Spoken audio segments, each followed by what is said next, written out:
The film opens with Robert, a retired undercover agent who's left his government life behind. These days he drives for a rideshare company after spending some time at a home goods factory. And as usual, Robert's the guy who loves reading books anytime, anywhere. He enjoys the job because he gets to listen to passengers' problems and help them out. After work, he goes home, relaxes, and keeps reading. But at night his eyes land on a photo of his late wife, Vivian, and he's hit with grief again. The next day, we see him disguised as a Middle Eastern man on a train headed to Istanbul. That's where he notices a guy named Jack sitting across from him with his little girl. Jack moves to the VIP car, and later Robert walks over to ask for some water because he's thirsty. The waiter kicks him out, saying the car is for businessmen only. Robert doesn't understand the language, so Jack intervenes and tells the waiter to give Robert what he wants. When Jack finds out Robert's American, he strikes up a conversation and says he can help him with anything in Istanbul since he was born there. Robert tells him he's looking for the man who's engaged to his ex-wife's daughter, basically to get revenge on her. Jack starts getting nervous and tells Robert to head back home because the guy he's looking for is dangerous. Robert smiles, realizing Jack himself is that man. He offers Jack a chance to make things right and return the girl to her mom. Jack refuses and orders his men to take Robert out. Big mistake. We get to see Robert's terrifying skills as he wipes them out in seconds. Then he sits down with Jack and gives him a choice between two kinds of pens. One that leaves things as they are, the other that will change his life forever. Jack's stunned as we hear a loud scream from inside the train. That night, a woman named Rans rushes into a police station. She's the mother of the kidnapped little girl. The cops had just called her to come pick up her daughter after someone anonymously brought the child in but refused to give his name or where he found her. The reunion is super emotional because she had lost all hope that her ex, Jack, would ever return their daughter. Meanwhile, in Belgium, we cut to a government worker named Kohler. He's coming home after a long, exhausting day, changing clothes, when suddenly he finds his wife, Jana, beaten and covered in blood with armed men surrounding her. Shocked and panicked, Kohler watches one of the men shoot Jana dead without mercy. Then they sit him in a chair, shove a gun in his hand, and make it look like he killed his wife and then himself. Kohler breaks down, swearing he's innocent. But one of the killers tells him both of their names are on an assassination list, and they have to die. Before Kohler can say another word, they shoot him next to his wife. Cut back to Robert. He's at a bookstore buying a new book when he spots the little girl he saved. He's stunned to realize her mom, Rans, owns the bookstore. She tells him the book he's buying is a special one. Robert secretly signals the girl to act like she doesn't know him because her mom still doesn't know who rescued her daughter. He buys the book quietly and leaves. Later, he picks up a ride request outside a fancy hotel.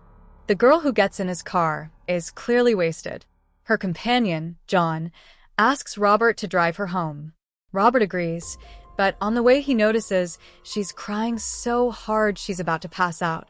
A little later, at the hotel, John hears a knock at his door. When he opens it, Robert's standing there, introducing himself as the driver who brought the girl over. He tells John the credit card he used didn't go through and he's here to collect the fare.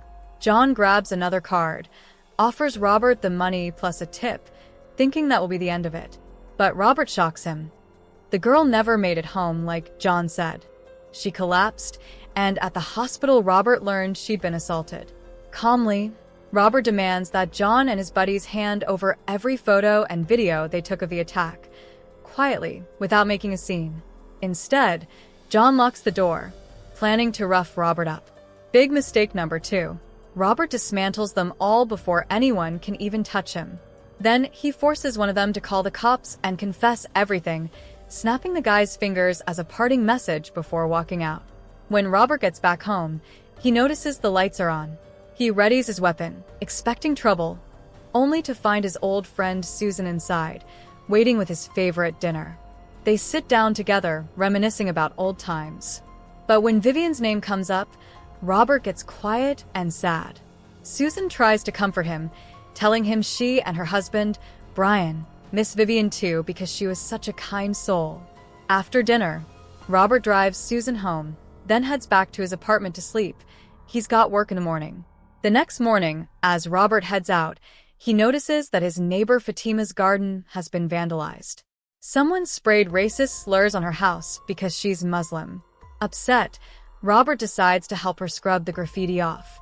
She's a kind woman with no family nearby, so he just quietly pitches in. A little later, Miles, a college art student who lives nearby, comes home and sees Robert cleaning. Miles offers to do the cleanup himself for $250. Robert laughs, agrees, and even starts giving the kid some advice. He likes Miles and wants to help him grow his talent instead of drifting into trouble. Meanwhile, Susan is investigating what's being called Kohler's suicide after murdering his wife, Jana. Kohler was actually her colleague at the agency, so she needs to find out what really happened. She calls up Dave, an old teammate, and asks him to travel with her to Belgium to dig deeper. Dave agrees. He owes her big time from their old missions together.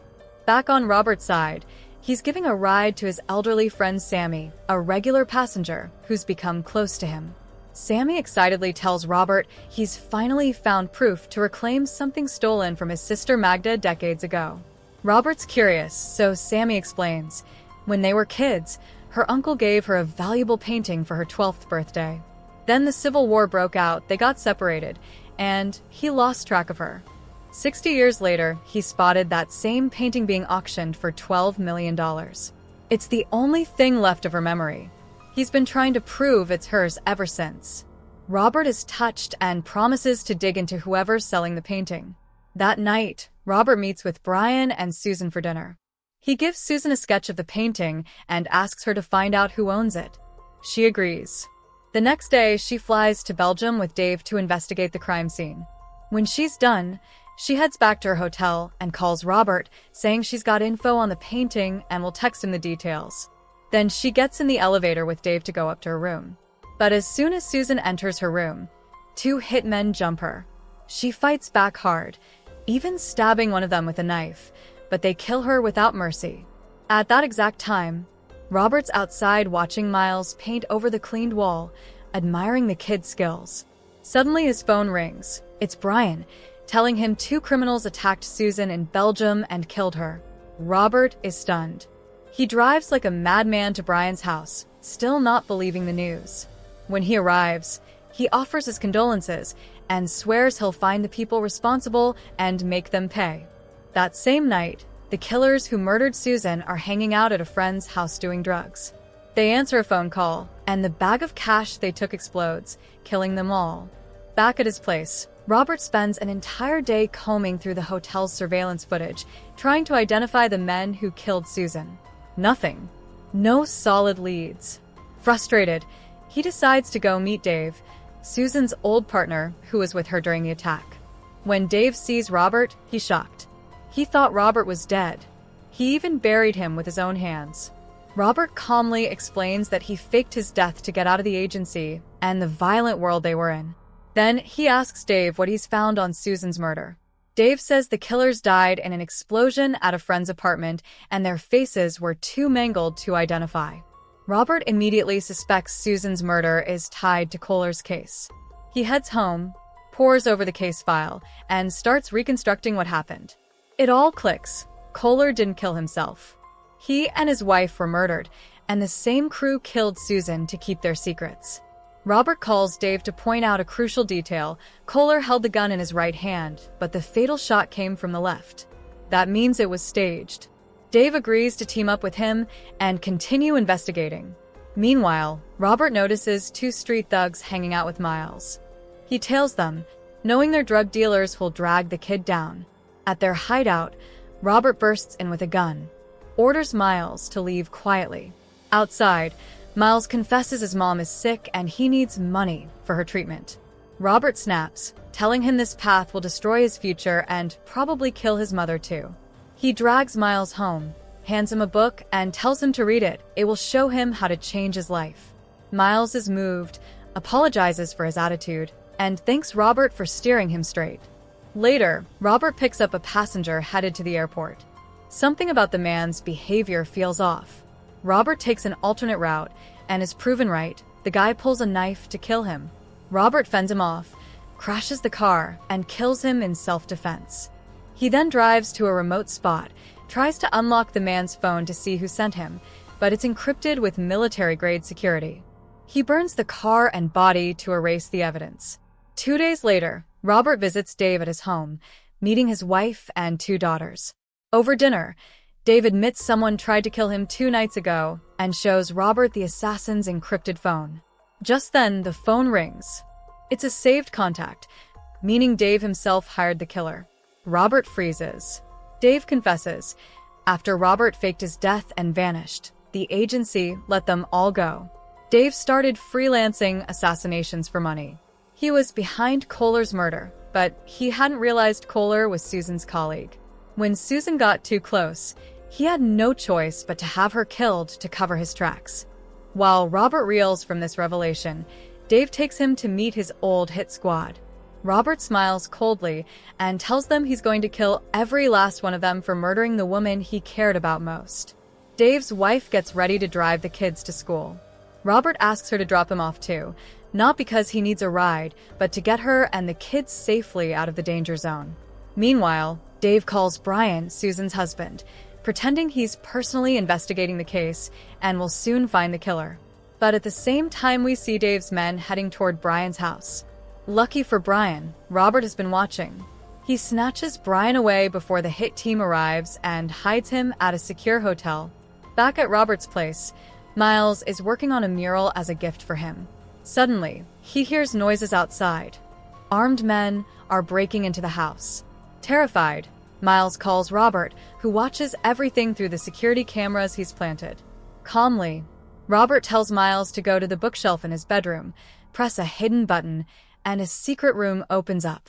Miles dives inside just in time.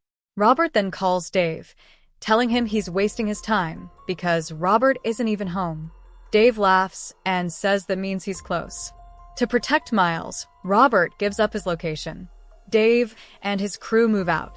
Thinking the coast is clear, Miles steps out of the hidden room but finds himself face-to-face with Dave's men, who take him hostage. Cut to Robert arriving at the storm-battered coastal town where he used to live with Vivian. Police have blocked the area because of the hurricane, but Robert tricks an officer using Brian's ID and slips through. The wind and rain are brutal. Memories of his old life with Vivian flood back. When Dave arrives, a cop tries to stop him. Dave shoots the cop without a blink, then orders his men to search Robert's old house and Vivian's bakery. They find nothing. Dave climbs a tall tower, setting up his sniper rifle to scan the area. Inside the bakery, one of Dave's guys searches for Robert, but comes up empty. As he heads out, Robert suddenly appears and nails him in the chest with an arrow. Another thug hears the commotion, rushes in, but Robert ambushes him with knives, slicing him up and taking his weapon. He then hides behind their vehicle and shoots out a power pole, plunging the area into smoke and darkness, blinding Dave's view from above. Robert moves quickly, slashing open sacks of flour and switching on all the fans, filling the bakery with a white cloud so dense the next intruder can't see a thing. As soon as the man steps inside, Robert tosses a grenade under him. Boom. Dave tries calling his team on the radio, but Robert answers instead, telling him they're all dead. Furious, Dave fires at the car where Miles is locked up, threatening to kill the kid if Robert doesn't show himself. But Robert is already behind him. He launches a vicious attack. The fight is brutal. Dave manages to wound Robert's leg and choke him, but Robert slips free, grabs a knife, and carves Dave up before tossing him into the sea. Robert rushes to Miles, who's injured but alive, and treats his wounds. Miles now understands Robert isn't just some nice guy. He's one of the deadliest covert agents in the world, but a man who uses his skills to protect others. A few days later, Sammy appears at the district attorney's office about his sister Magda's painting. The DA leaves, and suddenly Magda herself walks in. The two siblings nearly faint from joy, finally reunited. We learn Robert tracked her down using the information Susan gave him before she died. And that, my friend, is where our movie ends. If you enjoyed this recap, smash that like and share button, drop a comment with your favorite part, and if you're new here, hit subscribe and turn on notifications so you never miss our next breakdown. Oh, And check out the 4 other awesome movies we've linked. Each one's a banger.